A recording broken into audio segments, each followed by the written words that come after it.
जैसे ही बाबा साहब भीमराव अंबेडकर जी का नाम आता है तो कहते हैं कि ब्राह्मणों ने उनके साथ शोषण किया, ब्राह्मणों ने उनके साथ छुआछूत करी, ब्राह्मणों ने उनको पढ़ने नहीं दिया। यानी जैसे ही बाबा साहब का नाम आएगा यानी ब्राह्मणों में और दलितों में वैमनस्व की जो छवि है वो तुरंत हमारे मन में आ जाती है। ठीक है, ये आधा सच है, लेकिन आधा एक और सच है जो किसी ने हमको नहीं बताया।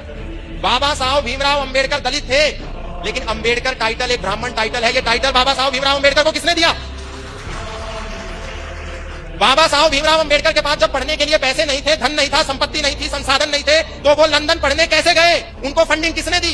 ये हमको किसी ने नहीं बताया। उनको फंडिंग दी पंडित आत्माराम अमृतसरी ने, वो भी एक ब्राह्मण थे। उनको फंडिंग दी सयाजीराव गायकवाड़ ने, वो एक क्षत्रिय थे। उनको फंडिंग दी छत्रपति शाहूजी महाराज ने। जब उन्होंने वहां से लौटने के बाद सोचा कि मैं अपना एक अखबार निकालता हूं, तो उसका नाम था मूक नायक, लेकिन अखबार को निकालने के लिए पैसा नहीं था। किसने पैसा दिया? छत्रपति शाहूजी महाराज ने दिया। अखबार को निकालने के लिए अनुभव नहीं था, उसका पहला संपादक कौन बना? पंडित आत्माराम अमृतसरी बने, ब्राह्मण थे। लेकिन हमें नहीं बताया गया भीमराव अंबेडकर जी को अंबेडकर टाइटल, ब्राह्मण का सरनेम किसने दिया? उनके ही एक टीचर ने दिया जो कि ब्राह्मण थे।